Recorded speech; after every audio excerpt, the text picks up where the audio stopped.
প্রথমে দেখে নিই কিভাবে আমরা ড্রাইভে একটি ফোল্ডার তৈরি করব। এর জন্য প্রথমে গুগল ড্রাইভ অ্যাপটি খুলে ডান দিকে নিচে প্লাস বাটনে ক্লিক করে ফোল্ডারে ক্লিক করুন এবং ফোল্ডারের একটি নাম দেন। নাম দেওয়ার পর নিচে ক্রিয়েট বাটনে ক্লিক করুন। ফোল্ডার তৈরি হয়ে গেলে ডান দিকে 3টে ডটে ক্লিক করে শেয়ারে ক্লিক করুন। তারপর নিচে ম্যানেজ অ্যাক্সেস এর নট শেয়ারে ক্লিক করুন। তারপর চেঞ্জে ক্লিক করুন।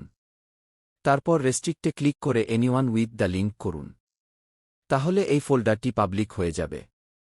এরপর আপনি ডান দিকে উপরে লিঙ্ক আইকনটি ক্লিক করে এই ফোল্ডারের লিঙ্কটি কপি করে নিন। এই স্টেপটি অবশ্যই করতে হবে। এবার যাদের ফোনে গুগল সিট অ্যাপ্লিকেশনটা ইনস্টল নেই তারা প্লে স্টোর থেকে গুগল সিট অ্যাপ্লিকেশনটা ইনস্টল করে নিবে।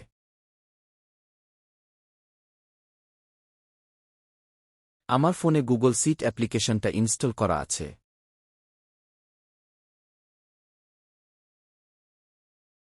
এরপর ফাইল ম্যানেজারে গিয়ে ডিএলও গ্রুপ থেকে যে এক্সেল ফাইলটা দিয়েছে সেই ডাটাটা আমরা পূরণ করে নেব।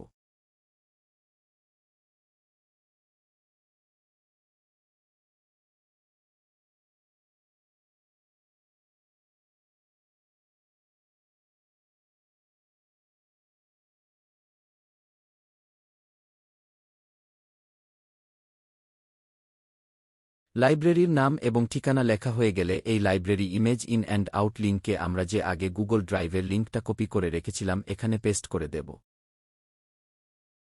এবার পরবর্তী কাজ হবে গুগল ম্যাপ খুলে লাইব্রেরি লোকেশন লিঙ্ক যুক্ত করা।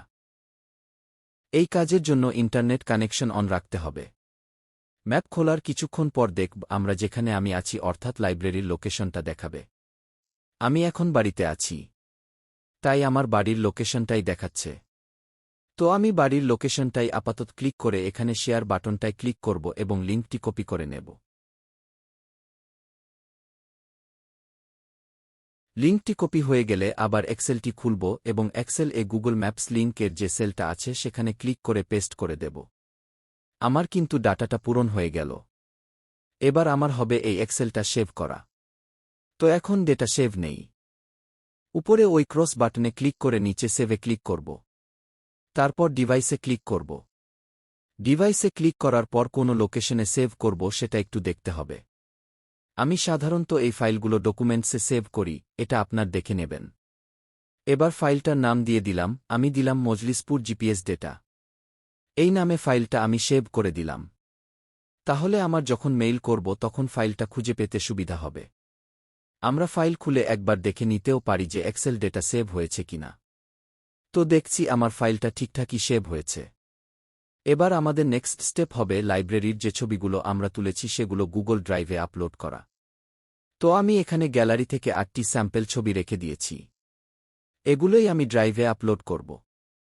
প্রত্যেকটা সিলেক্ট করার পর শেয়ার বাটনে ক্লিক করব। তো আমার এখানে সামনে ড্রাইভ আছে। না থাকলে মোর অপশনে ক্লিক করতে হবে। মোর অপশনে ক্লিক করার পর এখানে ড্রাইভ খুঁজব।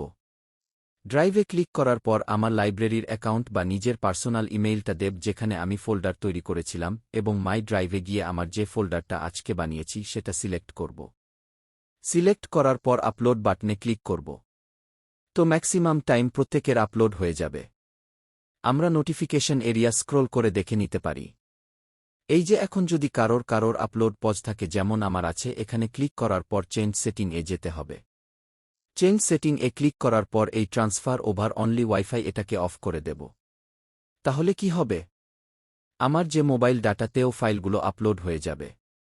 ড্রাইভ খুলে আমি দেখে নিতে পারি যে ফাইলগুলো সেভ হয়েছে কিনা।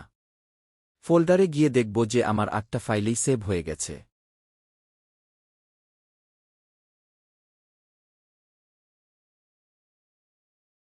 ফাইল মেল করতে আমরা প্রত্যেকেই জানি। তবুও আমি একবার দেখিয়ে দিচ্ছি যে কিভাবে এই এক্সেল ফাইলটা মেল করব। তো যে লোকেশনে আমি এক্সেল ফাইলটা সেভ করেছিলাম সেখানে এক্সেল ফাইলের 3 ডটে ক্লিক করে শেয়ারে ক্লিক করব। তারপর জিমেল এ ক্লিক করব। আমি জিমেল এ ক্লিক করার পর ফ্রম অপশনে আমার লাইব্রেরির মেইলটা সিলেক্ট করলাম বা কেউ চাইলে নিজের পার্সোনাল মেইল দিতে পারে। আর 2তে দিল অফিসের মেইলটা দিয়ে সাবজেক্ট দিয়ে দেব এখানে। আমি জিপিএস বেসড ডেটা বা নিজের লাইব্রেরির নাম যেটা খুশি দিয়ে উপরে সেন্ড বাটনে ক্লিক করলেই মেইলটি সেন্ড হয়ে যাবে। সবাইকে ধন্যবাদ ভিডিও সম্পূর্ণ দেখার জন্য।